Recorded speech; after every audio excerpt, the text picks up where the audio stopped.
Bienvenue dans cette nouvelle vidéo de Lexical Info. Mali/MINUSMA, les tensions entre la Russie et l'Occident.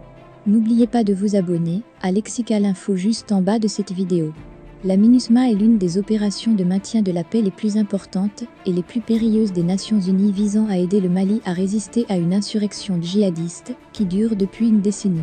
La mission de l'ONU, connue sous le nom de MINUSMA, dans ce pays d'Afrique de l'Ouest, où les attaques extrémistes s'intensifient, doit être renouvelée ce mois-ci, tandis que la France et l'Union européenne mettent fin à leur propre opération militaire au Mali. 3 casques bleus de l'ONU ont été tués ce mois-ci et l'économie malienne étouffe sous les sanctions imposées par les pays voisins après que ses dirigeants militaires ont reporté une élection promise. Les membres du Conseil de sécurité de l'ONU conviennent largement que la mission de maintien de la paix, qui a débuté en 2013, doit se poursuivre, mais un débat du Conseil, cette semaine a été marqué par des frictions sur le rôle futur de la France au Mali et la présence de mercenaires russes, a rapporté l'Associated Press. La situation est devenue très complexe pour les négociations, a déclaré Ramayad, directrice principale du Centrafrique de l'Atlantic Council, un groupe de réflexion basé à Washington. Le contexte international a un rôle, et le Mali fait partie du jeu russe sur la scène internationale, a-t-elle déclaré. La MINUSMA compte désormais environ 12 000 soldats, plus environ 2 000 policiers et autres officiers. Plus de 270 casques bleus sont morts depuis le début de la mission. La France mène des négociations sur la prolongation du mandat de la mission et propose de continuer à fournir un soutien aérien français, ce à quoi le Mali s'oppose fermement.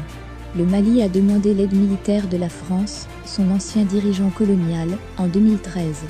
L'armée française a été reconnue pour avoir aidé à repousser les insurgés de Tombouctou et d'autres centres du Nord, mais ils se sont regroupés ailleurs et ont commencé à attaquer l'armée malienne et ses alliés.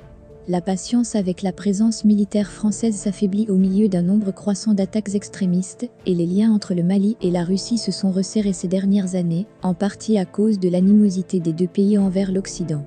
Il y a eu une série de manifestations anti-françaises dans la capitale qui, selon certains observateurs, ont été promues par le gouvernement et une société mercenaire russe, le groupe Wagner.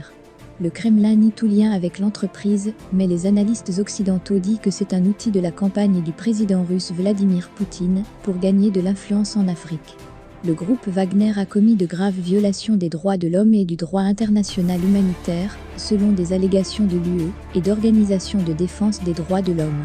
Au Mali, Human Rights Watch a accusé des mercenaires russes et l'armée malienne d'avoir tué des centaines d'hommes, pour la plupart des civils, dans la ville de Moura, tandis que le Mali a déclaré que les personnes tuées étaient des terroristes.